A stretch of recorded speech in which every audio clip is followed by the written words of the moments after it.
눈뜨는 인생입니다. 오늘의 책은 메타버스, 이미 시작된 미래입니다. 저자는 이인복, 출판사는 청구루숲입니다.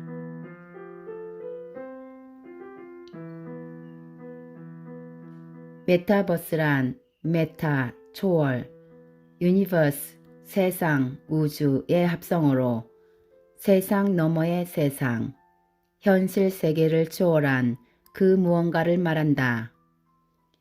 이 말보다 우리에게 좀 더 익숙한 표현으로 멀티버스가 있다. 멀티버스는 다중우주라는 뜻으로 지금 우리가 살고 있는 세상과 또 다른 세상이 있음을 의미한다. 이를 평행우주라고도 한다. 2018년 개봉한 스파이더맨 뉴 유니버스라는 영화가 있다. 이 영화에는 다양한 스파이더맨이 나온다. 영화 속 현실에서는 마일스라는 소년이며 다른 세계에서는 원래의 주인공인 피터 파커이고 또 다른 세상에서는 피터 파커의 여자친구인 그웬 트웨이스가 스파이더맨으로 활동하는 평행유주의 많은 스파이더맨이 존재한다. 이렇게 똑같은 지구, 똑같은 나라들이 있는 또 다른 현실 세계에서 각자의 역할만 달라지는 게 멀티버스다. 반면 메타버스는 현실 세계는 하나이고 그 현실 세계가 가상세계로 연장이 된다는 개념이다.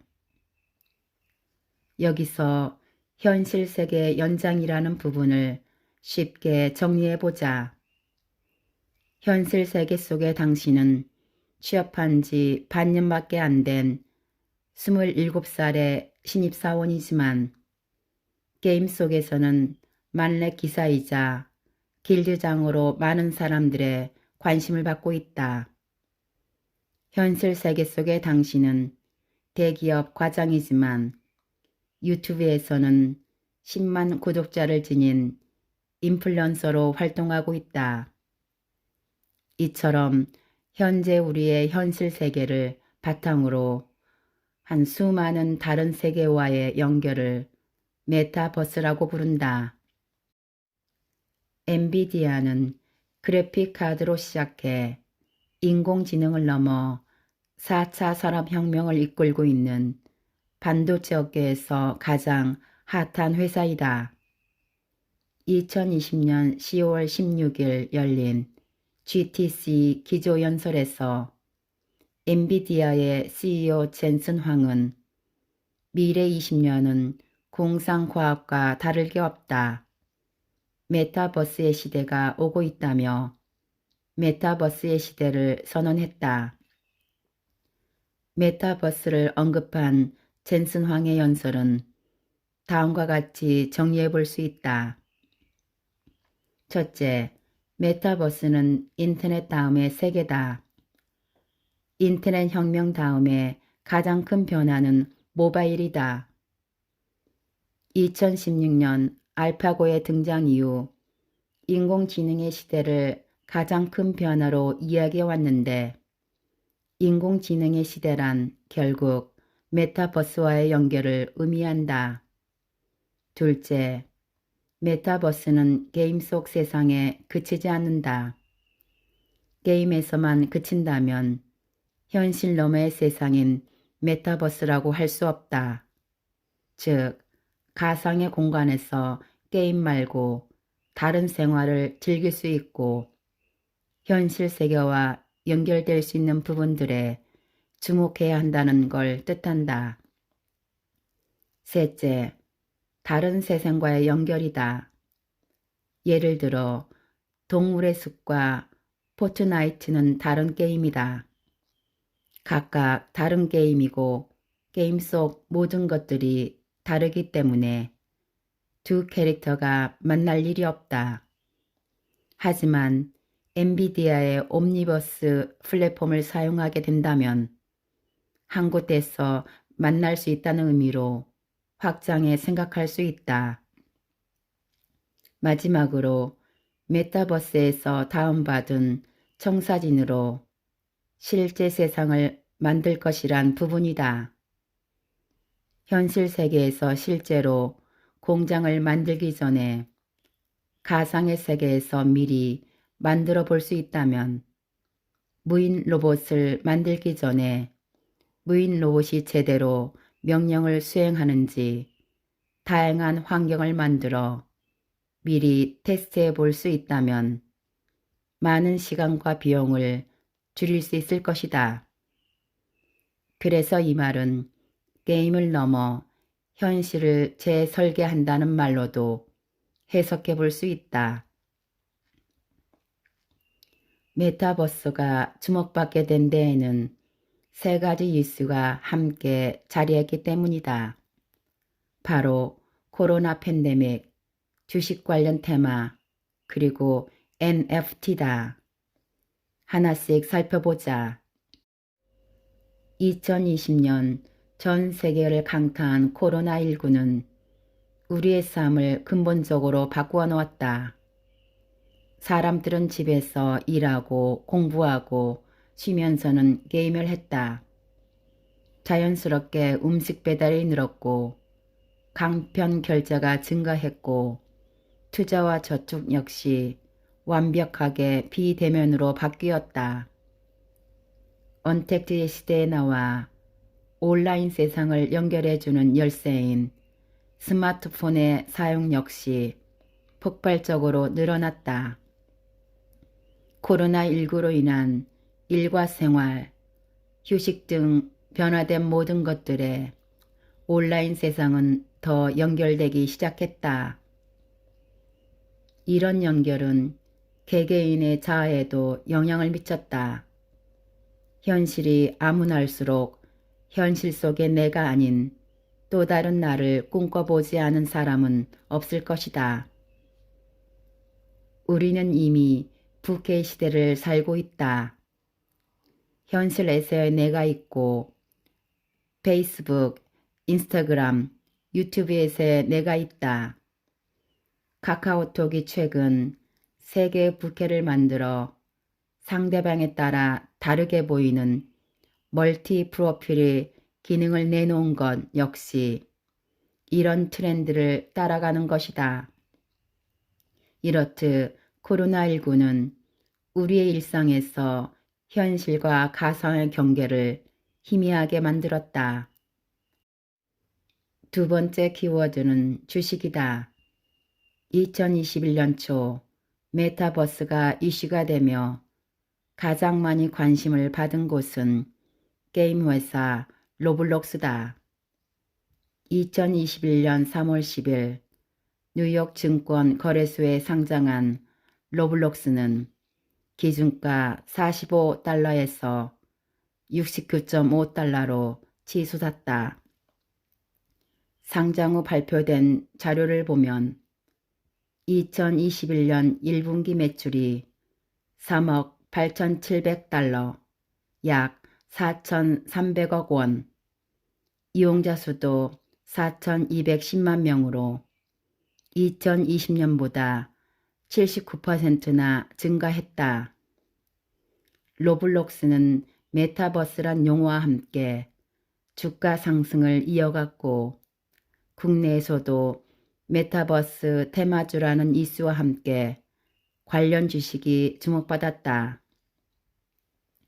하지만 메타버스에 대한 관심이 쏠림으로 끝나게 될 거라는 우려도 많았는데 이런 우려를 종식시킨 이슈가 하나 더 나타났다. 바로 NFT, 대체 불가 토큰이다. Just setting up my tweet. 지금 막 내 트위터 계정을 설정했다는 이 글은 트위터의 창시자 잭 도시가 2006년 5월 22일 트위터에 올린 첫 번째 트윗이다. 잭 도시는 이 트윗을 경매에 붙였다. 세상 사람들에게 이 트윗은 내 것이라는 소유권에 대한 경매인 것이다. 그런데 말도 안 되는 일이 벌어졌다. 2021년 3월 7일 290만 달러의 이 트윗이 낙찰된 것이다. 무려 33억 원의 말이다. 낙찰 받는다고 해서 실물이 오거나 디지털 파일을 받는 것이 아니다. 단지 이 트윗에 대한 소유권을 받는 것이다. 그럼 낙찰받은 이는 자신의 소유인 것을 어떻게 입증받을 수 있을까? 이 의문을 해결해 주는 것이 바로 유지하거나 변조할 수 없는 NFT, 대체 불가 토큰이다. NFT는 다른 무엇과도 교환할 수 없는 유일무이한 원본이다. 디지털로 만들어진 그림, 음악, 영상과 같은 것들은 무한정으로 복제할 수 있기 때문에 무엇이 진짜인지를 알기 어렵다. 그런데 블록체인 방식의 NFT를 통해 어떤 것이 원본인지를 확정할 수 있다면 세상의 모든 디지털 재화에 대체 불가능한 원본 증명을 부여할 수 있다. 여기서 메타버스 속 캐릭터, 상품, 부동산과 NFT를 결합시킬 수 있다면 한번 구매했던 디지털 재화에 대한 비용은 버려지는 매몰 비용이 아니라 투자 비용으로 바꿀 수 있는 것이다. 메타버스는 증강현실, 가상세계, 라이플로깅, 거울세계의 4가지 유형으로 나눌 수 있다. 구체적인 사례를 들어 확실히 이해해보자. 증강현실은 현실 세계 위에 가상의 캐릭터나 아이템, 물체가 보이는 걸 말한다. 영화 터미네이터에서 터미네이터가 인간을 볼 때 나오는 데이터, 어벤져스에서 아이언맨이 바라봤을 때 현실 위에 측정되는 수많은 데이터가 보였던 걸 생각하면 된다. 가상세계는 2가지로 나누어 생각해 볼 수 있다. 영화 레디 플레이어 원처럼 나의 모든 의식과 감각이 가상현실 세계 속으로 녹아들어가 활동하는 초가상의 세계와 내 몸은 현실 세계에 있지만 스크린을 통해 가상세계로 들어가 활동하는 동물의 숲이나 포토나이트와 같은 게임으로 나눌 수 있다. 라이플로깅은 우리가 일상에서 보고 듣고 느낀 모든 정보를 자동 기록하는 것을 말하며 SNS가 대표적이다. 매일같이 우리가 사용하는 인스타그램, 유튜브, 페이스북 등의 SNS는 모두 메타버스에 해당한다. 현실에서의 내가 아닌 온라인 세상에서 나를 대신한 내 아이디와 아바타가 수많은 사람들과 관계를 맺기 때문이다. 거울 세계. 지금 거울을 들어 자신의 모습을 비춰보자. 나는 현실 세계에 있는데 거울 속에서도 내가 한 명 더 들어있고 주변을 비춰보면 다른 사물들도 거울 속에 그대로 있다. 이처럼 현실을 거울처럼 똑같이 만들어 놓은 세상이 거울 세계이다. 이렇게 메타버스의 4가지 영역을 살펴봤을 때 메타버스는 한마디로 현실과 상호 작용하는 가상현실의 세계라고 볼 수 있다. 이 가상현실의 세계 속에서 개인들은 아바타로 활동하며 인공지능 역시 자신들의 아바타를 통해 상호작용할 수 있는 공간인 것이다. 게임 속 세상이 메타버스가 되기 위해서는 3가지 요소가 필요하다. 바로 자유도, 소셜, 수익화이다. 좀 더 자세히 알아보자. 자유도. 메타버스가 되기 위해서는 높은 자유도가 필수다. 메타버스는 현실 세계를 반영해야 하는데 우리가 살아가는 현실은 짜맞춰진 삶이 아니기 때문에 자유도가 높다. 게임도 마찬가지다. 게임 안에서 현실과 같은 세상을 만들 수 있는 높은 자유도가 있다는 건 한번 플레이하고 끝나는 게 아니라 여러 번 반복해서 게임에 접촉해야 하는 이유를 줄 수 있다. 메타버스가 되기 위한 두 번째 요소는 바로 소셜에서의 소통이다. 물론 요즘 대부분의 게임들은 이어폰을 끼고 대화를 나누면서 할 수 있다. 하지만 메타버스의 소통은 굳이 오디오로 말을 전하지 않아도 게임 속에서 채팅과 몸짓을 통해 자신의 의견을 전달할 수 있는 건 기본이고 이를 넘어 다른 사람들과 물건을 거래하거나 파티를 맺어 함께 사냥을 하는 등 보다 적극적인 소통을 이야기한다. 세 번째 요소는 수익화다.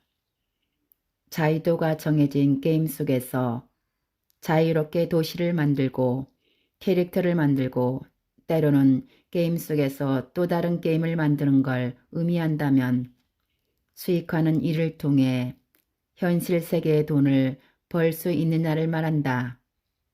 이제 게임을 하는 것이 현실과 동떨어진 낭비가 아니라 실제 돈을 버는 경제활동이 될 수 있는 것이다.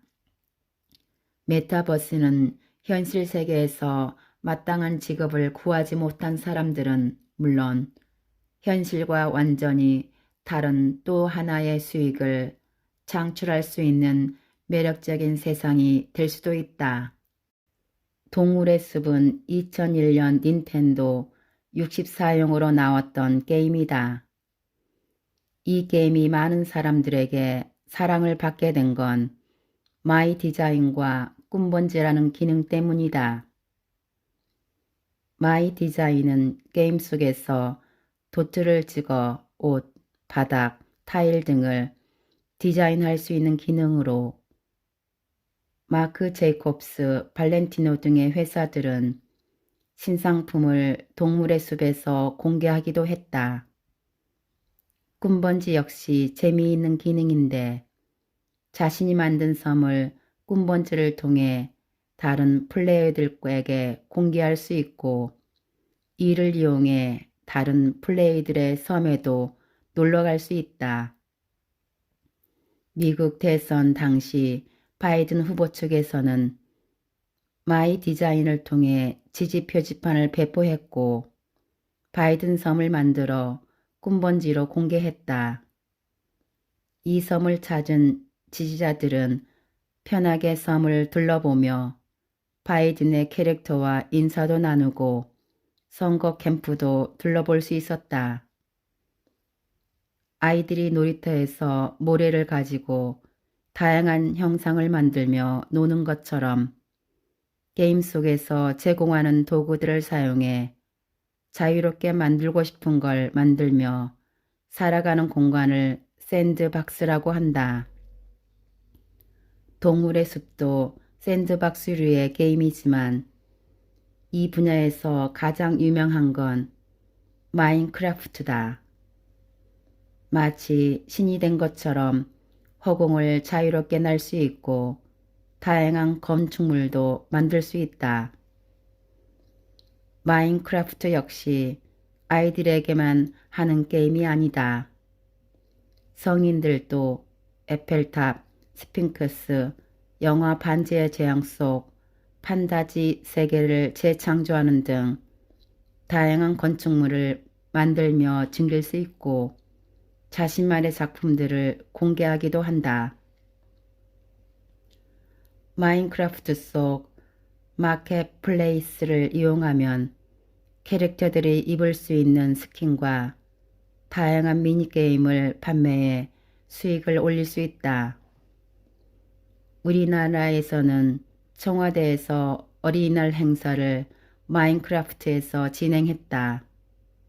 또한 인천시는 2020년 인천 크래프트로 인천을 여행하자를 내세우며 누구나 참석할 수 있는 오픈 서버와 플레이할 수 있는 맵을 공개했다. 인천공항, 인천대교, 센트럴파크, 강화고인들 등 랜드마크가 마인크래프트로 만들어져 있다. 이제 메타버스 관련 테마주로 가장 각광받고 있는 로블록스를 살펴보자. 로블록스는 마인크래프트보다 무려 3년이나 빠른 2006년도에 출시된 게임이다. 로블록스에 처음 로그인을 하게 되면 자신만의 아바타를 만들어야 한다. 아바타를 만들고 나면 700만 명이 넘는 게임 개발자들이 만든 1800만 개가 넘는 게임들 중에서 하고 싶은 게임을 골라 플레이할 수 있다. 로블록스가 1800만 개 이상의 게임을 제공할 수 있는 힘은 바로 개인 개발자 집단이 있었기 때문이다. 게임을 개발하는 방법도 어렵지 않다. 별도의 제작 도구 없이 로블록스 스튜디오에 접속한 후 이를 자신의 PC나 맥에 설치하기만 하면 된다. 게다가 로블록스는 수익성까지 확실하다. 게임 속에서 통용되는 로벅스라는 디지털 화폐로 유저들은 게임 속 아바타를 꾸미기 위한 아이템을 살 수 있다. 이렇게 로벅스로 구입한 돈의 30%는 개발자들에게 지급되는데 가장 유명한 사례로 언급되는 건 로블록스 게임 제일브레이크를 개발한 고등학생 알렉스 발판즈다. 이 친구가 고등학교 3학년 때 만든 이 게임은 누적 이용자 수만 해도 48억 명이 넘고 게임 내 아이템 판매 액수만 연간 수억 원에 이른다고 한다. 지금까지 살펴본 마인크래프트나 로블록스, 동물의 숲의 경우에는 구매력이 있는 성인들을 사로잡기에는 아쉬움이 있었다. 그런데 2020년 9월 게임을 즐기지 않는 사람들까지 포트나이트에 접속하는 일이 발생했다. 바로 포트나이트 파티 로얄 때문이다. 원래 포트나이트는 여러 플레이어들과 함께 협력해 요새를 건설하고 상대방을 물리쳐야 하는 배틀 로얄 게임이다. 포트나이트가 비슷한 게임들과 확연한 차이를 보이게 된 건 파티 로얄 덕분이다. 파티 로얄은 전쟁에서 총을 내려놓고 만나는 일종의 비무장지대를 생각하면 된다. 이곳에서는 가볍게 친구들과 스카이다이빙, 모터보트 조종, 물감총을 쏘는 등 가벼운 미니게임을 즐기거나 콘서트, 영화 등 특별한 공연을 볼 수 있다. 그래서 게임에 참가하지 않은 유저들도 공연을 보러 포트나이트에 접속하는 것이다. 미국의 힙합 가수 트래비스 스캇은 포트나이트 파티 로얄에서 총 5번의 공연을 열었다. 가상세계 속의 공연답게 현실에서 볼 수 없는 다양한 볼거리를 제공했다. 스캇이 거인의 형태로 등장하기도 했고 우주에서 시작해 물속을 헤엄치기도 했다. 영화 인셉션을 상영하거나 단편 애니메이션 영화제도 이곳에서 열렸다. 포트나이트가 가진 또 하나의 강점은 다양한 회사와 콜라보를 통해 새로운 캐릭터 스킨을 제공하고 있는 것이다. 마블과도 손을 잡아 유저의 캐릭터를 아이언맨이나 캡틴 아메리카로도 바꿀 수 있다. 포트나이트가 더 대단한 건 크로스 플랫폼이라는 점이다. 서로 다른 플랫폼을 이용하는 사람들과 게임을 함께 할 수 있다는 건 당시에는 상상도 하지 못했던 일이다. 예를 들어 플레이스테이션에서 게임을 하는 사람들은 플레이스테이션에서만 하는 사람들과 함께 게임을 즐길 수 있었고, 닌텐도 스위치는 닌텐도 스위치끼리만 게임을 할 수 있었다. 그런데 에픽 게임즈는 엑스박스를 가진 마이크로소프트, 플레이스테이션을 가진 소니 등의 회사들과 제휴를 맺어 어떤 디바이스에서 접속하더라도 플레이들은 포트나이트라는 같은 공간에서 만날 수 있게 만들었다. 포트나이트를 제대로 이해하기 위해서는 포트나이트를 만든 에픽 게임즈와 팀 스위닉에 대해 알아봐야 한다. 에픽 게임즈를 만든 팀 스위니는 대학생 때 게임 회사를 차린 천재 개발자이자 사업가다. 누구나 게임을 잘 만들 수 있게 도와주는 얼리얼 엔진을 개발해 배포했는데 국내에서는 리니지2와 배틀그라운드 등의 게임이 얼리얼 엔진으로 만들어졌다. 또한 가상의 캐릭터와 배경을 쉽고 빠르게 만들어 적용할 수 있기 때문에 게임뿐 아니라 영화의 CG에도 많이 사용되고 있다. 2020년 넷플릭스로 공개한 영화 승리 후의 CG 대부분은 얼리얼의 엔진으로 만들어진 성과다. 2021년 4월에는 메타휴먼 크리에이터를 무료로 공개했는데 기존에는 몇 개월 걸리던 초고화질의 디지털 휴먼 작업을 불과 몇 분 만에 쉽고 빠르게 만들 수 있게 되었다. 제페토는 2018년 SNOW 스노우에서 출시한 소셜 게임이다. 제페토가 인기를 끌기 시작한 건 2019년 자신의 캐릭터와 다른 친구들의 캐릭터를 만나게 하고 서로 함께 사진을 찍을 수 있는 기능이 생기면서부터이다. 다른 사람들과 만나게 될 때는 머리 스타일을 바꾸고 티셔츠와 바지, 신발을 바꾸며 최대한 멋지게 친구를 만나러 간다. 이때 과금이 이루어지게 된다. 이들이 만나는 곳을 제페토 월드라고 하는데 이는 제페토 안에 있는 수많은 다른 세상으로 한강공원, 구찌빌라, 쿠키런, 킹덤 월드 등 다양한 곳이 준비되어 있다.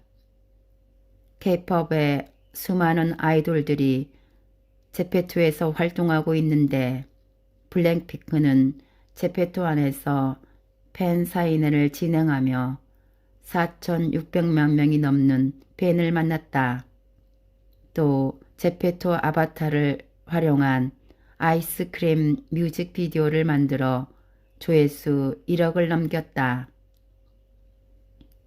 제페토 빌드잇을 통해서는 맵을 만들 수 있다. 누구나 PC나 맥에서 빌드 프로그램을 다운받아 심야포차, 2층 집 등 다양한 맵을 만들어 심사를 통과하면 배포할 수 있다. DGB 금융지주는 2021년 5월 경영진 회의를 빌릿을 통해 제작한 맵에서 진행했다. 경영진의 메타버스에 대한 이해도를 높이기 위한 시도로 보인다. GU는 가상현실 편의점을 오픈하기로 하고 업무 협약식을 제페토에서 진행했다. 게임이 끊기지 않고 원활하게 돌아가기 위해 필요한 건 안정적이고 빠른 속도다. 그래서 SKT, LGT, KT 역시 5G의 시대를 이끌며 VR, 가상현실과 AR, 증강현실 콘텐츠를 출시하고 있다. SK 역시 제페토처럼 AR을 기반으로 한 플랫폼 점프 AR을 가지고 있다. 2021년도에는 순천향대학교의 신입생 입학식을 점프 VR 안에서 열기도 했다. 앞서 언급한 NFT 대체 불가 토큰에 대해 더 이야기해보자. 대체 불가 토큰이란 말 그대로 세상에 하나밖에 없는 다른 것으로 대체할 수 없는 코인을 말한다. 어제 누군가가 500원을 빌렸다면 오늘 그 사람에게 갚을 때에는 어제와 같은 동전이 아니라 다른 동전으로 갚아도 된다. 다른 동전이라고 해서 500원의 가치가 사라지는 건 아니기 때문이다. 반면 여행을 가서 렌트카를 빌렸다고 가정해보자. 내일 돌려줘야 하는 차량은 어제 빌린 바로 그 차량으로 돌려줘야지 비슷한 다른 차로 반납해서는 안 된다. 이게 NFT다. NFT는 하나의 코인의 고유값이 매겨지기에 다른 코인과 명백하게 구분된다. 비트코인이 블록체인 기술로 해킹이 불가능한 장점을 가지고 있다면 NFT는 여기서 더 나아가 이 세상에 하나밖에 없는 희소성을 지니는 게 가장 큰 장점이다. 그런데 어떤 방식으로 내가 소유주인지를 등록할 수 있는 걸까? 여기서 이더리움의 스마트 컨트랙트를 이해할 필요가 있다. 이더리움은 비탈릭 부텔린이 만든 가상화폐다. 스마트 컨트랙트란 특정한 조건을 정해놓고 그 조건이 충족되면 자동으로 계약이 이루어지도록 설계해 놓은 것을 말한다.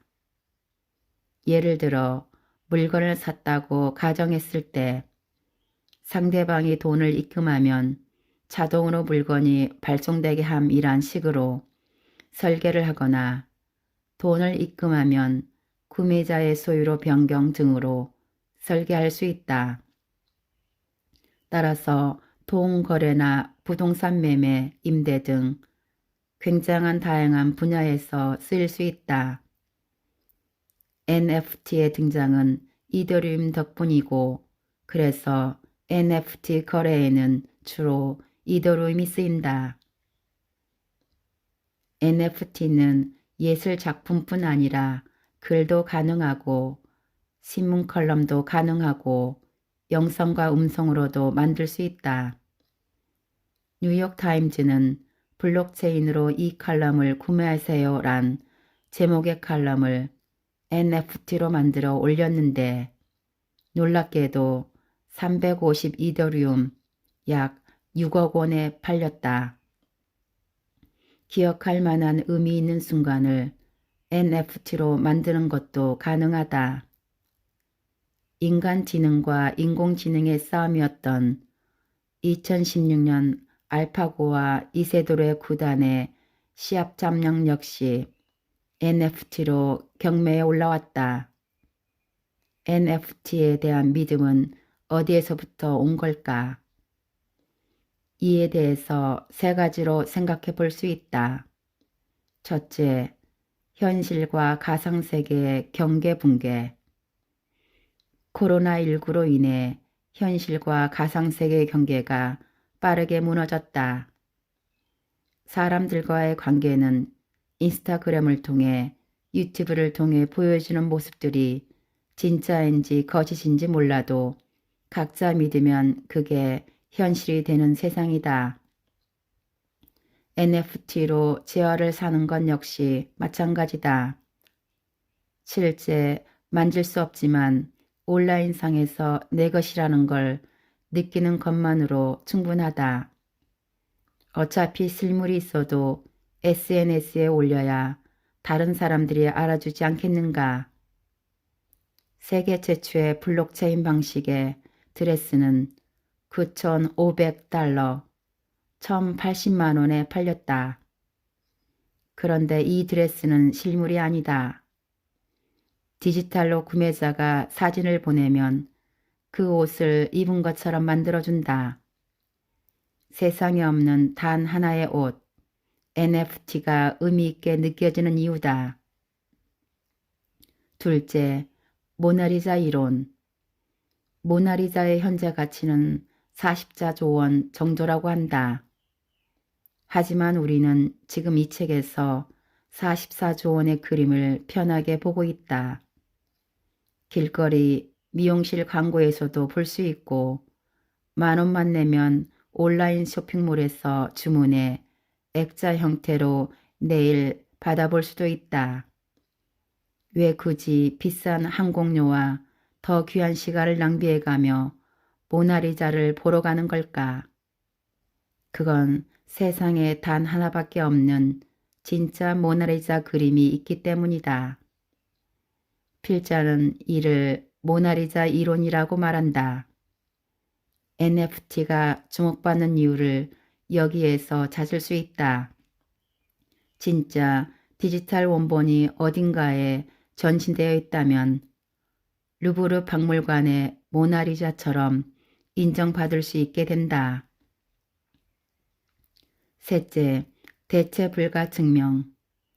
대체 불가 증명이란 이게 원본이다 라는 것을 증명해 주는 걸 말한다. 아무리 유명한 디지털 아티스트의 작품이라도 쉽게 복사할 수 있는 게 디지털 세계다. 그래서 디지털 세계에서는 이게 진짜라는 낙관이 현실 세계보다 더 필요한 것이다. 세상 누가 봐도 이 사람이 소유권을 가지고 있다는 것을 누구도 대체할 수 없는 기술로 인증하는 것이 NFT다. 이렇게 디지털 아티스트들의 권리를 확실하게 인정받을 수 있다면 사진, 영화, 음악, 문서 등 다양한 디지털 저작물에 적용될 수 있다. 이것이 바로 NFT와 메타버스의 연결점이다. NFT는 메타버스와 어떻게 연결될 수 있을까? 메타버스 속 아이템에 대한 소유권이다. 그동안 사놓았던 아이템들이 많은데 만약 게임 회사가 없어진다면 어떻게 될까? 그렇다면 아이템을 NFT로 만들어 메타버스에서 보관하는 것이 하나의 방법이 될 수 있다. 예를 들어 유저들의 NFT를 한 곳에 모아 보관하고 전시하는 갤러리를 만들 수 있고 각 유저들마다 메타버스에 자신의 집을 지어 실제 집에서 작품을 걸어놓는 것처럼 보관할 수도 있다. 궁극적으로 우리가 기대하는 메타버스는 풀다이브 VR, 즉 우리 신체는 현실 세계에 있지만 의식은 가상현실에서 실체처럼 경험하는 세상이다. 다만 여기까지는 갈 길이 멀다. 이에 대한 이해를 돕기 위해 메타버스를 3가지 단계로 정리해 보았다. 각 단계별로 살펴보자. 메타버스 1.0은 SNS를 기반으로 한 게임과 NFT를 기반으로 한 가상재화의 거래가 점점 더 활발해지는 단계를 말한다. 메타버스 2.0은 소셜과 VR, 가상현실이 함께하는 시기다. 메타버스 3.0은 마지막 단계로 풀다이브의 세상이다. 내 몸은 현실 세계에 있지만 의식은 가상현실을 경험하는 세상을 말한다. 지금은 소셜과 VR이 혼재된 단계의 중간쯤이다. 2022년에는 페이스북, 소니, 애플과 같은 회사들이 좀 더 고도화된 VR 가상현실 기기를 내놓을 것으로 예상된다. 디지털 휴먼의 개발과 인공지능의 결합으로 진짜 같은 디지털 휴먼들이 등장하는 것도 2022년 이후로 이들 모두가 체계가 잡히는 건 2023년은 되어야 할 것 같다.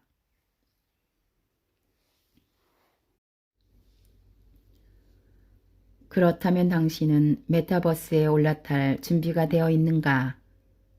우리는 무엇을 준비해야 하는가? 은행은 인터넷의 시대가 되었을 때에는 인터넷 뱅킹으로, 모바일의 시대가 되었을 때에는 모바일 뱅킹으로 빠르게 전환했다. 그렇다면 메타버스 시대가 아직 명확하지 않더라도 미리 경험하고 준비해야 한다.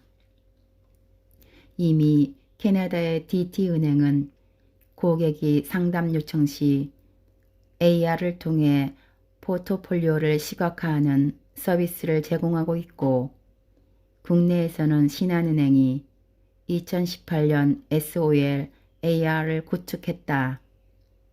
지금은 시장의 관심과 대중에 의해 디바이스의 발전이 뒷받침되었기에 보다 나은 서비스를 제공해 줄 수 있을 것으로 보인다.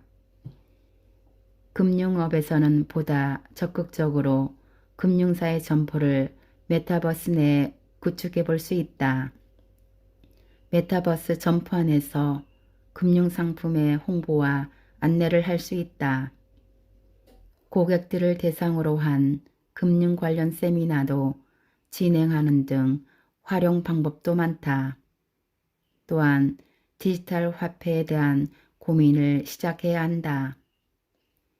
가상화폐뿐 아니라 NFT까지 금융이 관련되어야 할 부분은 많다. 앞으로의 고객들은 주머니 속 현금을 맡기는 게 아니라 게임 속 화폐를 맡기게 될지도 모른다. 이 부분에 대한 이해가 없다면 준비도 불가능하다.